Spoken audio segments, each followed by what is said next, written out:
Our hearts beat to the city streets. We began to feel the fire. We rise like tall buildings as the chemicals they take us higher. The night's young and it's just begun as she puts her hand in mine. We wanna chase the night. Hi friends, good morning.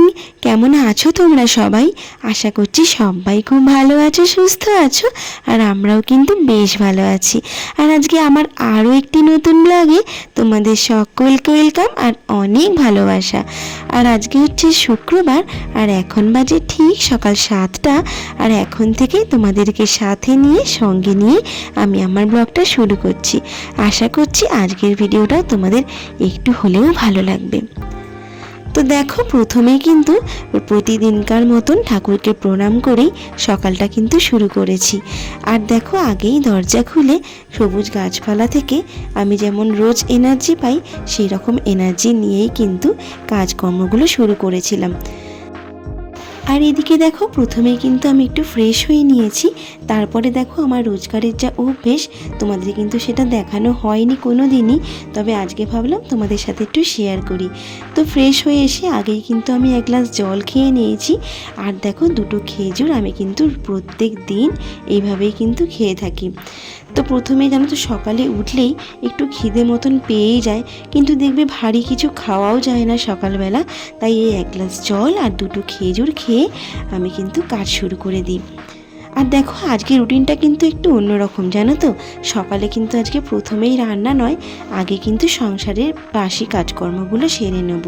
আজকে জানো তো, তোমাদের দাদাভাই না কালকে ডিউটিতে এতটাই কাজের প্রেশার ছিল, তো বাড়ি আসতে পারেনি, ওর মায়ের কাছেই থেকে গেছে ওখানে।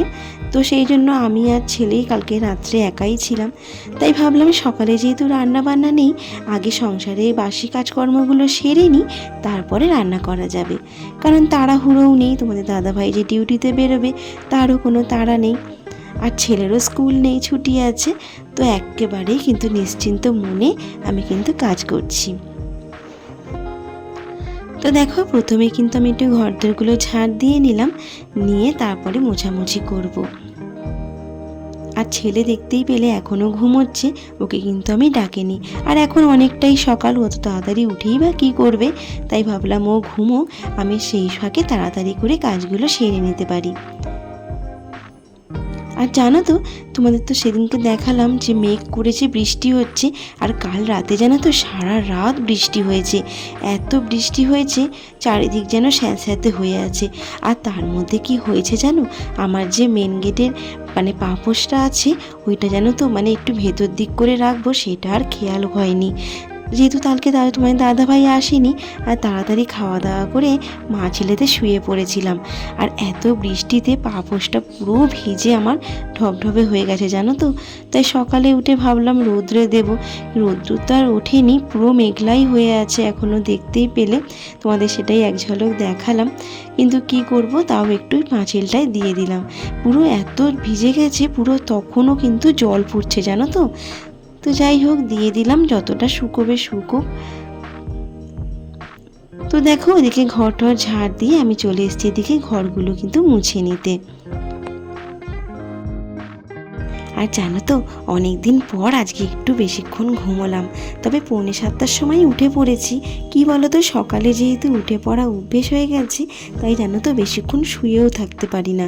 তবে এই জাগা জাগা মতন হয়েই শুয়েছিলাম, তবে 6:45 নাগাদ আমি উঠে পড়েছি।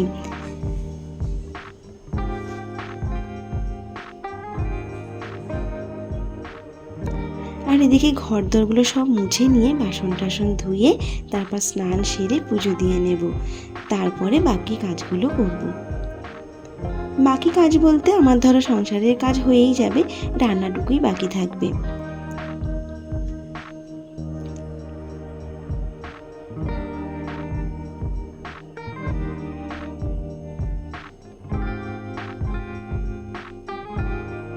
দেখে কি বলো তো, সকালবেলা জানো তো কাজকর্ম, এই বাসি কাজকর্ম সেরে স্নান সেরে পুজো দিতে কিন্তু খুবই ভালো লাগে, কিন্তু কি করব, মানে যেহেতু হয়ে ওঠে না সকালবেলা, রান্নার তাড়া থাকে, তাই জানো তো খুবই মানে খারাপ লাগে, অনেকটা বেলা হয়ে যায় পুজো দিতে, নিজেরও যেন কেমন লাগে। কিন্তু সকাল সকাল যেদিন বেশ স্নান করে পুজো দিই সেদিন জানো তো মনটাও বেশ ভালো লাগে। আর কি বলো তো, সকালবেলায় যদি স্নান সেরে পুজোটা দেওয়া হয়ে যায় না, মনে হয় যেন সংসারের অর্ধেকটা কাজই আমার হয়ে গেল, নিজেরই যেন অনেকটা হালকা লাগে। আর না হলে না ভীষণ তাড়াহুড়ো লেগে যায় শেষের দিকে। আর যেহেতু আমার ভাড়া বাড়িতে ট্যাঙ্কি নেই, তাহলে কি বলো তো, মানে যেহেতু টাইম কলেই আমাকে কাজ করতে হয়, মনে হয় যেন এই জল চলে যাবে, এই বুঝি ঠাকুরের জল পাবো না, স্নানের জল পাবো না, এরকম হতে থাকে জানো তো। শেষের দিকে না এত হুড়োহুড়ি লেগে যায় কি বলবো। আর যেদিন সকালবেলা আমার স্নান সেরে পুজো হয়ে যায়, সেদিন আমি নিশ্চিন্ত মনে বাকি কাজগুলো কিন্তু করতে পারি।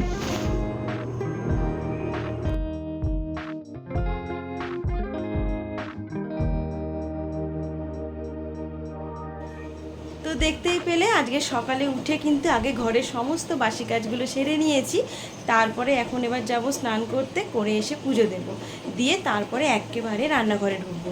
আর ছেলে ওদিকে ঘুমোচ্ছে, দেখো ছেলে ঘুমোচ্ছে এখনও, আমি ওকে ডাকলাম না, থাক একেবারে স্নান করে এসে তারপরে ওকে ডাকবো। তো চলো স্নান করে পুজো দিয়ে তারপরে তোমাদের সাথে আবার দেখা হচ্ছে, ততক্ষণ তোমরা ভিডিওটা দেখতে থাকো। তো দেখো এদিকে ঘরের সমস্ত কাজ কিন্তু আমার হয়ে গেছে, এবার শুধু স্নান করার পুজো দেওয়াটাই কিন্তু বাকি আছে। তো দেখো আমার কিন্তু স্নান করা পুজো দেওয়া সবই কমপ্লিট হয়ে গেছে, আর তার মধ্যেই দেখলাম ছেলেও কিন্তু ঘুম থেকে উঠে গেছে, তাই ভাবলাম বিছানাটা আর ফেলে রেখে লাভ নেই, বিছানাটা একেবারে তুলে নিই, তারপরে যাব জলখাবার করতে।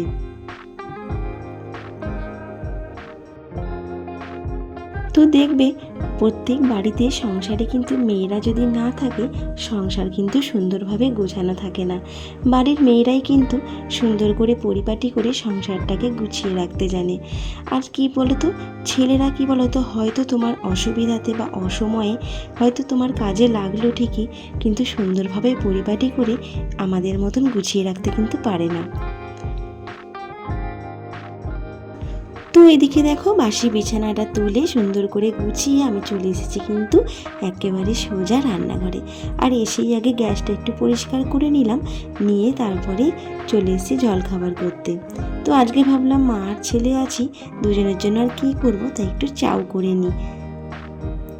তো আজকে জানো তো কোনো সবজি সেরকম ছিল না, তাই ভাবলাম একটু আলু পেঁয়াজ আর ডিম দিয়েই চাউমিনটা সেরে ফেলি। তো দেখো কথা বলতে বলতে কিন্তু আমার জলখাবার একেবারেই রেডি হয়ে গেছে।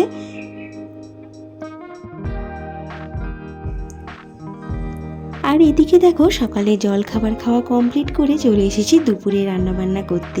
আজকে জানো তো দুপুরে রান্না করব একটু পুঁই শাক। তবে কি বলো তো, আজকে কিন্তু মাছের মাথা বা নিরামিষ নয়, আজকে করবো জানো তো কাতলা মাছের যে তেল পটকা হয় সেই দিয়ে কিন্তু আজকে পুঁই শাকটা করবো। অনেক দিন ধরেই জানো তো ইচ্ছে করছিল পুঁই শাকটা একটু মাছের তেল দিয়ে করতে। আর জানো তো এই তেলটা কিন্তু আমার শাশুড়ি মাই পাঠিয়েছে।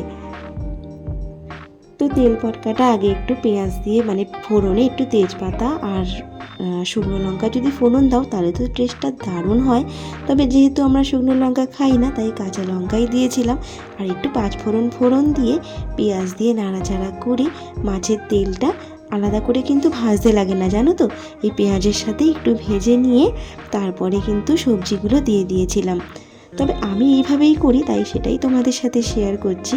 তোমরা যদি অন্যরকমভাবে করে থাকো আমায় কিন্তু কমেন্টে অবশ্যই জানিও। আর কারা এই মানে তেল পটকা দিয়ে পুঁই শাক খেতে ভালোবাসো সেটাও অবশ্যই জানিও। আমার তো পার্সোনালি দারুণ লাগে খেতে, আর তোমাদের দাদাভাইও খেতে ভীষণ ভালোবাসে। আর তারপর জানো তো কী করলাম, মাছটা সবজিগুলো ভেজে নিয়ে তারপরে শাকটা দিয়ে দিয়েছিলাম। আর তার সাথে একটু মশলার মধ্যে দিয়েছিলাম একটু আদা বাটা, মানে আদাটাকে বাটিনি একটু গ্রেট করে নিয়েছিলাম, আর একটু টমেটো দিয়েছিলাম, দিয়ে কিন্তু করেছিলাম। অনেকের আদা রসুন পেঁয়াজ দিয়েও করতে পারে, আমি কিন্তু রসুনটা দিইনি জানো তো। সব রান্নায় জানো তো রসুনের গন্ধ না ঠিক ভালো লাগে না, তাই ভাবলাম একটু পেঁয়াজ ফোড়ন দিয়েই করি আজকে। তবে খেতে কিন্তু দারুণ হয়েছিল। আর লাস্টে তো অবশ্যই মিষ্টি দিতে হবে। দেখবে যে কোনো শাক বা সবজি চচ্চড়ি কিন্তু একটু মিষ্টি না দিলে ঠিক স্বাদটা যেন আসে না। আর ওদিকে দেখো আমার পুঁই শাক কিন্তু হয়ে গেছে দেখলেই। আর তার সাথে করব একটু মানে কাতলা মাছের কালিয়া। কালিয়াটা কি করব, মানে একটু আলু পটল দিয়েই করব, মানে একটু কালিয়া মতনই করব। তবে দই ঠই নেই, তবে একটু সুন্দর করে বেশ রান্না করব ভাবলাম। আজকে জানো তো মনটা সত্যি এত ভালো আছে, আর ওয়েদারটাও ভালো আছে। সকাল সকাল যেহেতু সমস্ত কাজ হয়ে গেছে না, তাই রান্নার দিকে ভীষণ মন আছে জানো তো। তাই জন্য বেশ আস্তে ধীরে সুন্দরভাবে রান্নাগুলো করছিলাম। তো দেখো এদিকে যে বেসিক মশলা দেয় সেইগুলো দিয়ে কিন্তু করেছিলাম। এই ধরো পেঁয়াজ আদা রসুন এইগুলো দিয়েই মশলা কষিয়ে নিয়ে, তবে আজকে একটু ফোড়নে আমি একটু গোটা গরম মশলা ফোড়ন দিয়েছিলাম। আর পটল আলুগুলো তো আলাদা করে ভেজেই নিয়েছিলাম। তোমরা তো জানোই এটা করতে, নর্মাল যেরকম রান্না করে সেইভাবেই করেছিলাম। আর এত দূর পর্যন্ত আমার যেসব বন্ধুরা আমার ভিডিওটা দেখছো, তোমাদের ভিডিওটা দেখে যদি কিছু ভালো লেগে থাকে তাহলে প্লিজ একটা লাইক কমেন্ট শেয়ার করে দিও। আর আমার চ্যানেলে যদি নতুন বন্ধু হয়ে থাকো তাহলে আমার চ্যানেলটিকে সাবস্ক্রাইব করে আমার পাশে থাকার সঙ্গে থাকার অনুরোধ রইল। আর দেখো দুপুরে খাওয়া দাওয়ার পর অনেকটা সময়ের পর কিন্তু ক্যামেরা অন করেছিলাম। দুপুরে জানো তো আজকে বেশ ভালো ঘুম হয়েছে। আজকে ছেলের খেলাও জানো তো বিকেলে ছিল না, তাই মা ছেলেতে বেশ ভালো ঘুম দিয়েছি। আর দেখো ঘুম থেকে উঠেই এবার যাব একটু ছেলের খাবার করতে, তারপরে ওকে একটু পড়তে বসাবো। আর তারপরে আছে আবার রাতের রান্না। তবে কি বলো তো, আজকে রাতে না আর রান্না নেই, শুধু একটু ভাত করলেই হয়ে যাবে। দুপুরে যা রান্না করেছিলাম অনেকটা করেই করেছিলাম, আর যা রান্না করেছিলাম সব তো আমি আর ছেলে খেতে পারবো না, মানে কিছু অল্প করে খেয়েছি। আর তোমাদের দাদা ভাইয়ের জন্যও রেখেছি, আর আমাদের রাতেও কিন্তু হয়ে যাবে জানো তো।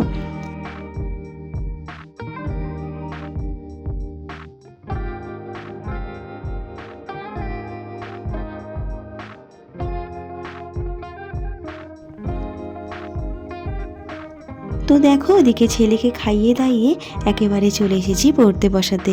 এই সন্ধেবেলার টাইমটা জানো তো আমি অনেকটা সময় পাই ছেলেকে একটু পড়া দেখানোর জন্য। কি বলো তো, সন্ধেবেলা তো সেরকম কাজকর্ম থাকে না, ওই রাতের রান্নাটুকুই যা থাকে। তাই জন্য সন্ধেবেলাটা না আমি ওকে অনেকটা সময় দিতে পারি পড়াশোনার জন্য। আর সামনেই যেহেতু ওর এক্সাম আছে, তাই পড়ার কিন্তু একটু চাপও আছে জানো তো। তবে চলো আজকের ভিডিওটা আমি এখানেই শেষ করছি। দেখা হচ্ছে আবার একটি পরের ভিডিওতে।